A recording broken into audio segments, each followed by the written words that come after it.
Chief Executive Officer for the Ghana Chamber for Construction Industries. Emmanuel Cherry has joined us here in studio. I'm grateful to you for joining us here on the Channel One newsroom. I remember the minister during his vetting, he said government owes contractors just commitments alone about 100 billion cedis. How much is the debts government owes contractors in total, commitments and actual certificates that have been raised for payment? Yeah, thank you very much for such an opportunity. It's a privilege sitting at this particular period of time. Whilst others are observing the Easter festive, we are also here trying to at least forgo the country to brainstorm about the progress of the entire country. Yeah, per the discussion that been tabled before me now, during the vetting of the Honorable Minister for Roads and Highways, he made it clear that the commitment in the road sector was 100 billion, and then the actual receivables was within 20 to 25 billion. But upon the release or the reading of the budget for 2025, the clarity came, and then we've seen the actual figures that are being splashed before us. So therefore, as we speak now, the commitment is 105 billion. Commitment in which way? Which means the previous administration has engaged the services of contractors that do this particular road from this place to this place for me, and the contract has been awarded.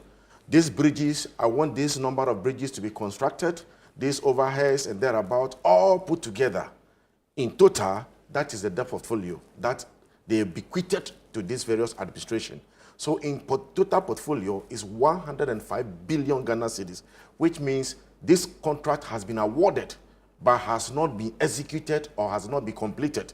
But the ones that the contractors have executed in portfolio is 21 billion Ghana cedis as we speak today, which means governments now need to cough 21 billion cedis to pay contractors for them to be able to be liquid and go to site and continue their works as well as we speak. But that's a lot of money, Yes. and obviously government doesn't have that money. And the minister is praising some of your colleagues who are still on site, taking on these jobs, even without payment. How do you think that your colleagues can go ahead and effect these contracts without the payment? Because I look at the amount, 120-something billion cedis old contracts, that's a lot of money. Yeah, let's be sincere here. As the saying goes, all the fingers are not equal. So therefore, we must praise our local contractors or indigenous contractors where we came from and where we are today.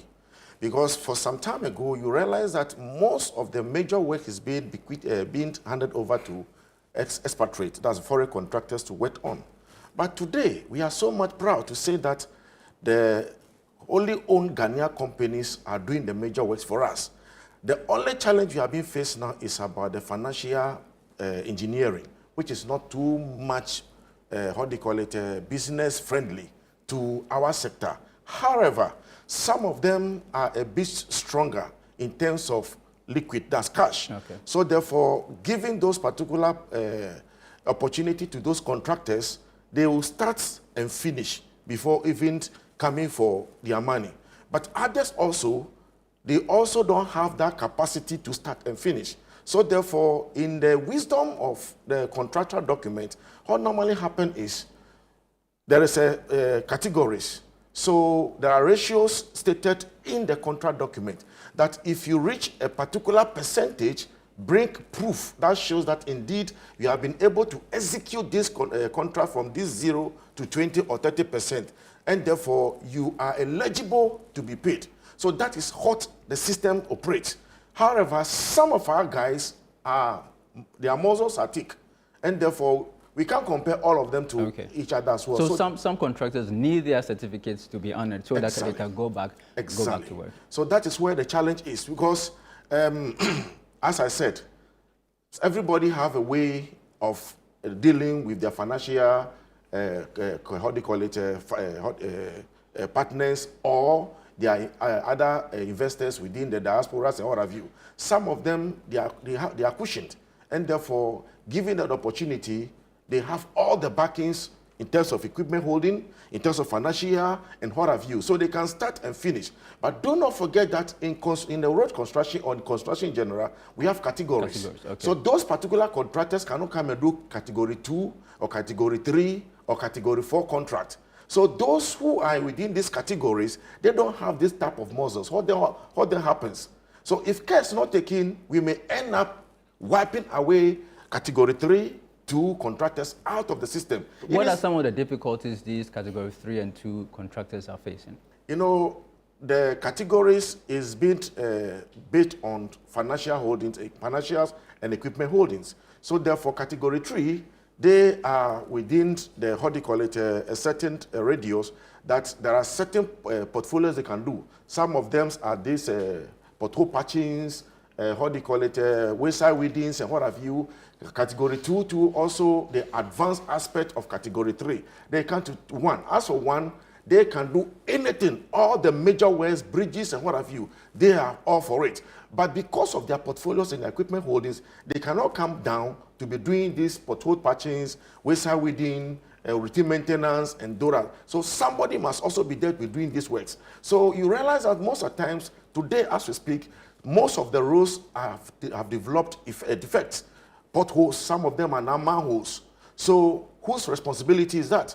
Category 3, that's classification 3 or 2, can do easily, or 4, can easily do those works. But some of them, they don't have the financial muscles to be able to do that. So if they have been able to do what is expected and required of them, try to raise money to pay them so that they can continually be on the road and be doing those particular way for us. If that happens, your tax that you are paying, the DVLAs and then the levies that you are paying on petroleum products and what have you, at least you're also benefiting from it. But today, you and I know, police will come on the road, how the DVLA officials will come on the road, how do you call it, other officials will come and be telling you that your car is not ready for this road. But we keep asking them, is the road also ready for our cars? All right. I mean, the minister has threatened to revoke contracts of some of your colleagues who produce low-quality jobs. We'll be back and talk about that shortly with the Chief Executive Officer of the Chamber of Construction Industries, Mr. Emmanuel Cherry, is still in studio with us. Mr. Cherry, the Roads Minister says, give us good roads or we'll cancel your contracts. Way to go, right? Yeah, it's a good call, in the sense that we are into business. In as much as the government of the day is also poised of delivering on the mandate that he also write on by getting this particular endorsement from the citizenry, he must also try as much as possible to protect the public purse. Okay. So in as much as you are protecting the public purse, you must also be up and doing, making sure that you also don't default. Contractors are in business at the same time trying to help government to bridge up the infrastructure gap. So any government that comes and then open its arms and doors to us, we are ever ready to support and work with government. Whichever government being, government black or government white, we don't care. Has this government done that? Has the government opened their arms to you? Yeah. Are there conversations ongoing with you? Even while they were in a position, in the drafting of the manifesto, we were invited to submit our input. We did gladly. And then most of the issues tabled is what they are, how do you call it, championing now, which is a plus. So therefore, we can also not afford to turn our backs to the developmental agenda of our country. We don't have any other country apart from Ghana. You travel length and breadth and you come back to Ghana, you love your home country. You see? So therefore, what makes the difference? Dubai's become Dubai today not because of anything. It's because of infrastructure development. It's a conscious effort that the leaders made. So therefore, the same thing must apply here. The time has come for us to at least throw away political manifesto documents out and go according to national developmental document agenda. If that happens, we will be able to go far. For instance, as this administration is in session, what must we do? The national agenda says we must construct this number of kilometers of roads and name the roads accordingly. money or no money, we must look for money and make sure that we clear that bottlenecks. Okay. If you are not able to do that, they pack you aside, another one comes. Right. So today, if the minister is saying, if you do shoddy work, he's not going to pay you, terminate the contract, it's enshrined in the document. So therefore, he's not even to say it. Okay. The document is there to dictate. The same applies. As he's vehemently championing this, he must also prepare that if a contractor is also able to do good quality work, he must also pay on time. All right. Before you go, the clinker issue, recently we've had some difficulties getting clinker. Has the situation improved? Not really. So far, it seems GHS105bn is the only, how do you call it, producer which is on top of issue as we speak. Others are trying, but others are completely down. All right. We just returned from India, and then their market is also suffering for the same thing as we speak today. So therefore, there are alternative measures that we are discussing and possibly table before government for us to see the best way possible for us to go. Okay. Because if care is not taken, a time will come, you will go to bed, you rise, and then there will be no material there for us to work with. And therefore, the time has come. If nothing at all, Donald Trump is showing the way. So we need to find local inputs. Exactly. So that the way is we must domesticate our economy, making sure that we find homegrown policies, solutions to our problems. Okay. So we stop depending upon international, how do you call it, suppliers and that about. If they fail you, what then happens to your market? So the time is now for us to look within. Thank you very much. Mr. Emmanuel Cherry is the CEO of the Ghana Chamber of Construction Industries.